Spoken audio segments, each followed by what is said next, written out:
नमस्कार, बहुत बहुत स्वागत है आपका। आप क्रिटिविजन न्यूज का एक्सप्लेनर देख रहे हैं। आपके साथ मैं हूं शबाब।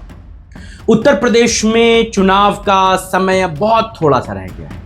उंगलियों पर नेता दिन गिन रहे हैं। सभी पॉलिटिकल पार्टी अपनी पूरी तैयारियों में जुटी हुई।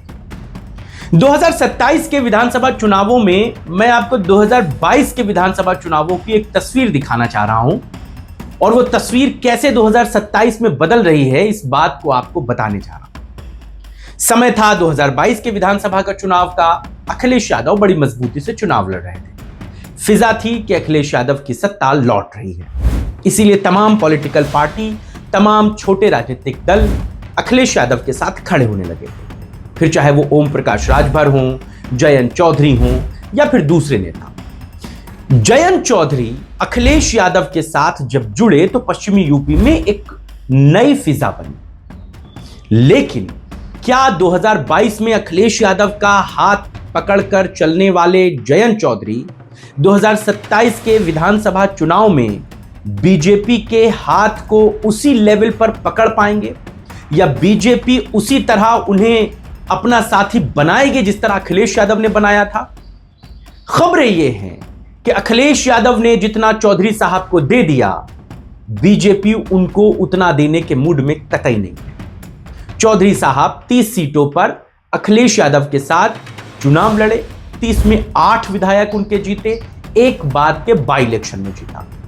लेकिन बीजेपी चौधरी साहब को 30 सीटें नहीं दे रही है। खबरें यही हैं कि चौधरी साहब कैसे बीजेपी में तालमेल बिठाएंगे। मौजूदा समय में उनके 2 सांसद हैं लोकसभा में, वो खुद राज्यसभा में सांसद हैं, केंद्रीय मंत्री हैं। और जैसे मैंने आपको पहले भी बताया कि यूपी विधानसभा में उनके 9 विधायक, 8 अखिलेश यादव के साथ जीते हुए और एक उपचुनाव बाई इलेक्शन में जीता था। एक विधायक को यूपी मंत्रिमंडल में भी जगह मिली हुई है। विधान परिषद में भी पार्टी का एक सदस्य है। सांसद विधायकों की संख्या के लिहाज से रालोद उत्तर प्रदेश में चौथी सबसे बड़ी पार्टी। रालोद में लेकिन सब कुछ ठीक नहीं चल रहा है। बीजेपी से गठबंधन और हाल के दिनों में लोकसभा में पास हुए वक्फ संशोधन बिल हों या फिर तमाम दूसरे इश्यूज, इस पर रालोद के साथ जो सबसे बड़ा वोट बैंक है मुसलमानों का, वो उनसे छिटक रहा है। पिछले 1 साल के अंदर पार्टी के 7 बड़े चेहरों ने पार्टी को अलविदा कहा है। सवाल यही है कि 2027 विधानसभा चुनाव से पहले रालोद का ये जो कुनबा बिखर रहा है, क्या रालोद के कोर वोटर जाट मुसलमान उसका साथ छोड़ रहे हैं? बीजेपी से गठबंधन का रालोद को फायदा हुआ है या नुकसान? यह अपने आप में बड़ा गहरा सवाल है। बीजेपी को तो उसका फायदा जरूर हुआ, क्योंकि बीजेपी जब किसानों के खिलाफ बिल लेकर आई तो चूंकि रालोद का पश्चिमी यूपी में बड़ा होल्ड है, जाट उनके साथ है और किसानों के मुद्दे पर जाट ही सबसे ज्यादा उग्र प्रदर्शन कर रहे थे, तो वो पश्चिमी यूपी से साइलेंट रहा, उसका फायदा बीजेपी को मिला। बीजेपी से गठबंधन का रालोद को कितना फायदा मिला, ये बड़ा सवाल है। चौधरी साहब को तो मिला, वो कैबिनेट में मिनिस्टर हो गए और यूपी सरकार में उनके एक और चेहरे को कैबिनेट विस्तार में चर्चा है कि उसको जगह मिल सकती है। उनकी पार्टी के 2 मेंबर आयोग में सदस्य हैं, 1 एमएलसी हैं। इस पर जो जलवा विपक्ष में रहता था वो मतलब अब नहीं है। अंदाजा आप इस बात से भी लगा सकते हैं कि रालोद कोटे से यूपी सरकार में मंत्री अनिल कुमार की एक समीक्षा बैठक हुई थी। मंत्री अनिल कुमार गन्ना भुगतान का रिव्यू करने पहुंचे थे, लेकिन इसमें गनीमत बहुत बुरी रही। बागपत के डीएम और एसएसपी उस मीटिंग में नहीं पहुंचे, चीनी मिलों के लिए जीएम तक नहीं पहुंचे। इसके बाद उन्होंने बैठक अगले दिन के लिए टाल दी। ये बाद में वो खुद उस बैठक में नहीं पहुंचे। ये अंदर खाने की खबरें ये हैं कि गन्ना मंत्री लक्ष्मी नारायण ने इसके लिए मना कर दिया था। उधर मलकपुर चीनी मिल में किसानों का लगभग 90% यानी कि 450 करोड़ से ज्यादा बकाया है। इसको लेकर किसानों में नाराजगी है। रालोद का कोर वोटर जाट अभी तक फिलहाल तो साइलेंट है, लेकिन ये खामोशी उसकी समुद्र में किसी बड़े तूफान की खामोशी बताती है। बीजेपी को फायदा हुआ, जैसा मैंने आपको पहले भी बताया कि किसान आंदोलन में जो एंटी किसान बीजेपी का माहौल था, वो रालोद के गठबंधन से उसको फायदा मिला।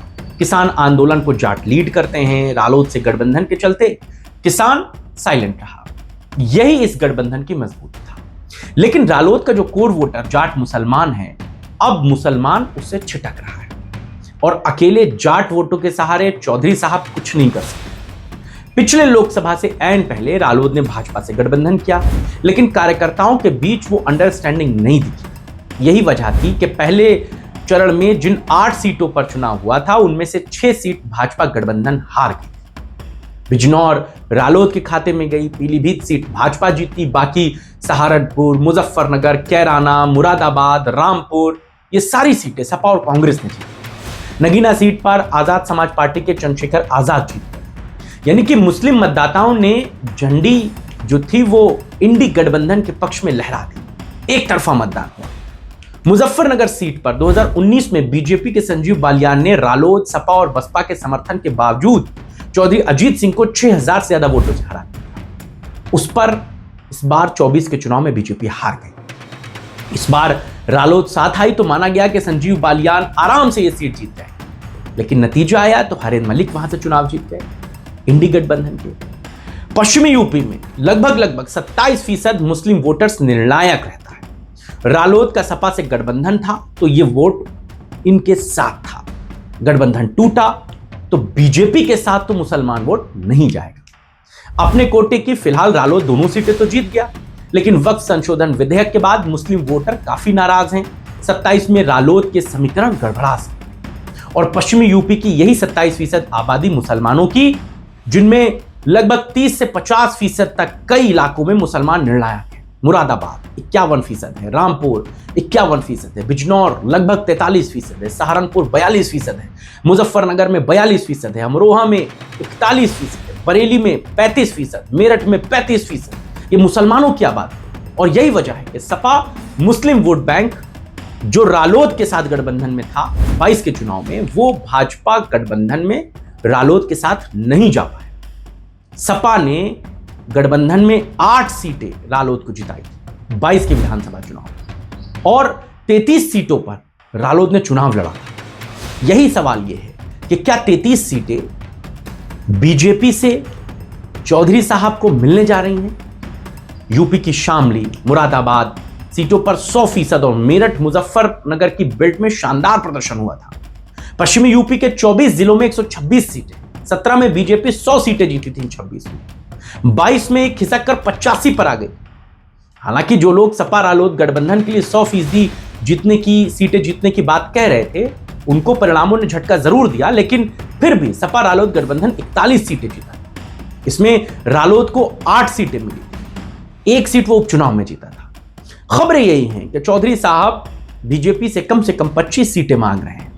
समाजवादी पार्टी के साथ वो 33 सीटों पर लड़े थे, लेकिन बीजेपी उन्हें 25 सीटें नहीं दे रही है। अंदर खाने से खबरें ये हैं कि बीजेपी उनको 10 से 12 सीटों पर चुनाव लड़ा सकती है अगर गठबंधन में वो रहे तो, क्योंकि मुसलमान वोट अब चौधरी साहब के साथ नहीं है, वो इस खुशफहमी से बाहर आ चुके हैं। उनकी खुद पार्टी के मुसलमान नेताओं ने एक बड़ी फेहरिस्त है जिसको उन्होंने पार्टी को अलविदा कह दिया। एक और बात अंदर से निकल कर आ रही कि चौधरी साहब के जो मुसलमान विधायक हैं 2, वो भी कहीं और ठिकाना ढूंढ रहे हैं। समाजवादी पार्टी में अंदर खाने उनकी मुलाकातें हो रही और अगर सब कुछ ठीक रहा तो 27 से पहले मुसलमान दोनों विधायक समाजवादी पार्टी के बैनर तले चुनाव लड़ते आपको नजर आ सकते हैं, क्योंकि उनको यह पता लग गया है कि 22 में तो समाजवादी पार्टी उनके साथ थी तो मुसलमान वोट उनके साथ था। अब 27 के चुनाव में रालोद अगर बीजेपी के साथ जाएगी तो मुसलमान वोट तो नहीं आए। ऐसे में उनकी जीत मुश्किलों में पड़ जाएगी। मैंने पहले भी कहा कि जाट रालोद के साथ है, लेकिन सिर्फ जाट के साथ वो चुनाव नहीं जीत सकते। 1-2 विधायक जिता पाएंगे, लेकिन जो 8 विधायक पहले जीत गए थे उनका ही रिपीट हो पाना बीजेपी के साथ मुश्किल हो जाएगा। आप इस खबर पर क्या सोचते हैं? चौधरी साहब की इन मुश्किलों पर क्या सोचते हैं? और चौधरी साहब क्या फिर से पलट जाएंगे? उनकी वो बात याद करिएगा कि चवन्नी नहीं हूं जो पलट जाऊंगा। चवन्नी भी पलट गई, चौधरी साहब क्या फिर पलट जाएंगे?